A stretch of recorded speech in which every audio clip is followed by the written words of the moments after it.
আপনি কি লক্ষ্য করছেন, একদিকে ইউএসের বড় বড় ব্যাংক বিটকয়েন কিনছে আর অন্যদিকে রিটেল ট্রেডাররা এখনও ভয়ে সেল করছে।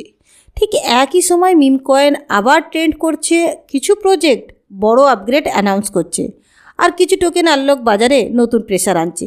প্রশ্ন হলো, এটা কি শুধু নয়েজ নাকি মার্কেট আস্তে আস্তে ডাইরেকশন নিচ্ছে? আজকের এই ভিডিওতে আমরা কোনো হাইপ করব না, কোনো ভয় ছড়াবো না। আমরা সিম্পলি বুঝবো এই মুহূর্তে ক্রিপ্টো মার্কেটে আসলে কি গুরুত্বপূর্ণ ঘটনা চলছে। মান্ত্রা কয়েন আপগ্রেড কেন পিছলো, সিজি বলছে ইউএস ব্যাংক কেন বিটকয়েন অ্যাকুমুলেট করছে, আর সিউ টোকেন আনলক মার্কেটে কি ইম্প্যাক্ট ফেলতে পারে, সব কিছু সহজ ভাষায় স্টেপ বাই স্টেপ এক্সপ্লেন করব। ভিডিওটা শেষ পর্যন্ত দেখলে আপনি শুধু নিউজ জানবেন না, নিউজের মানেটাও বুঝবেন। তাহলে আজকের ভিডিও শুরু করা যাক। প্রথমে আসি মান্ত্রা কয়েন আপগ্রেড নিয়ে।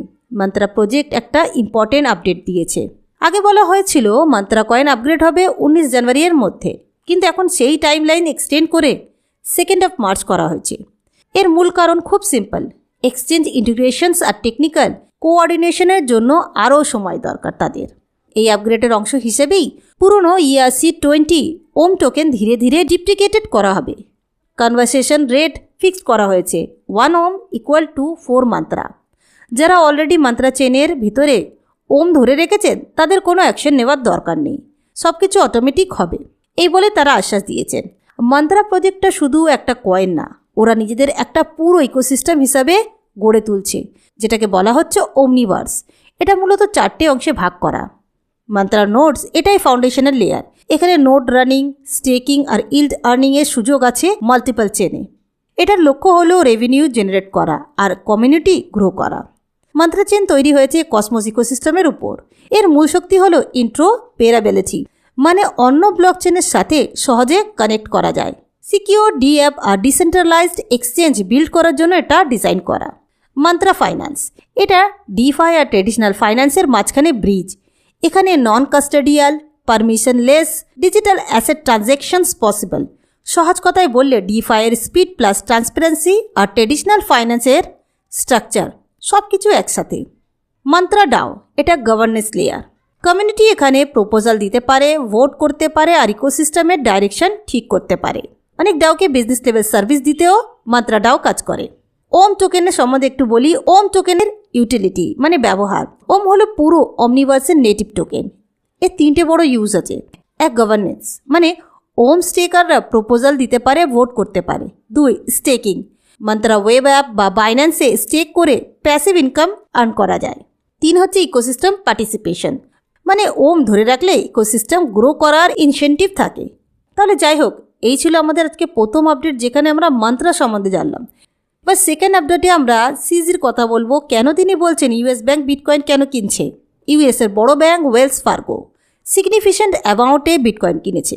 এই খবর মার্কেটে ফেয়ার থাকা সত্ত্বেও ইনভেস্টরদের কনফিডেন্স বাড়িয়েছে। সিজি এর মেসেজ কী ছিল? বাইন্যান্সের ফাউন্ডার সিজি এই বিষয়ে ইনডাইরেক্টলি একটা স্ট্রং মেসেজ দিয়েছেন। তার বক্তব্যের অর্থ খুব পরিষ্কার ছিল, যখন রিটেল ট্রেডাররা প্যানিক করে সেল করছে ঠিক তখনই ইউএস ব্যাংক বিটকয়েন কিনছে। এটা কোইন্সিডেন্স না। মানে তার বলার উদ্দেশ্য যে আপনারা রিটেল ট্রেডাররা বিক্রি করছেন, কিন্তু দেখুন ইউএস ব্যাংক কিন্তু কিনছে। তার মানে আপনাদের মনে ফেয়ার আছে, কিন্তু ইউএস ব্যাংকের ফেয়ার নেই। তারা অ্যাকুমুলেট করছে এখনও বিটকয়েন। তার মানে কিছু তো কারণ আছে যে তাদের অ্যাকুমুলেশন করা হচ্ছে। যাই হোক, এবারে লেগেসি ব্যাংকরা এইভাবে হঠাৎ বিটকয়েন কেনে না, সবাই জানি আমরা। ওয়েলস ফার্গোর এই মুভ লং টার্ম পজিশনিংয়ের সিগন্যাল দেয়।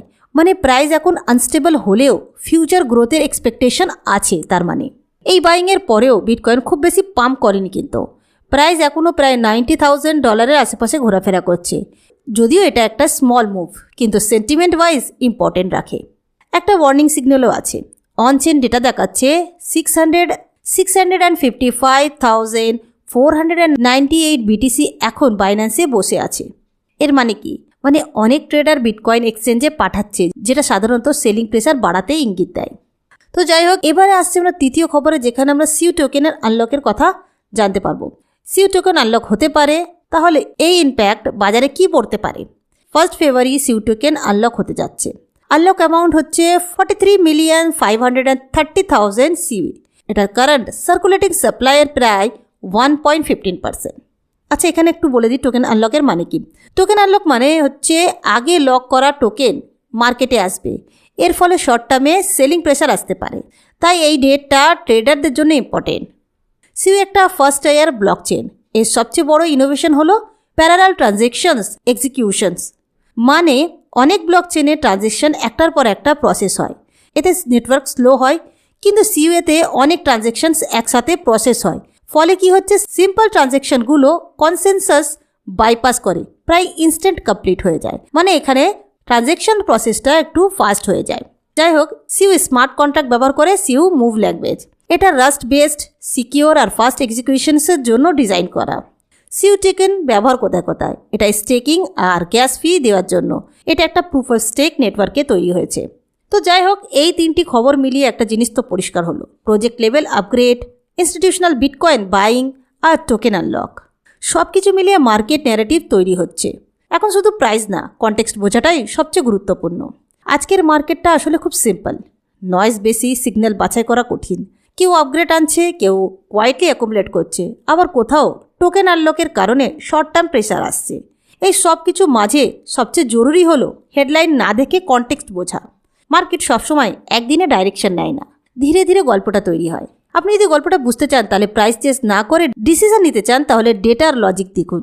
ভিডিওটা ভালো লাগলে লাইক দিন, আর এই ধরনের সিম্পল এক্সপ্লেন করা ক্রিপ্টো আপডেট পেতে চ্যানেলটা সাবস্ক্রাইব করে রাখুন।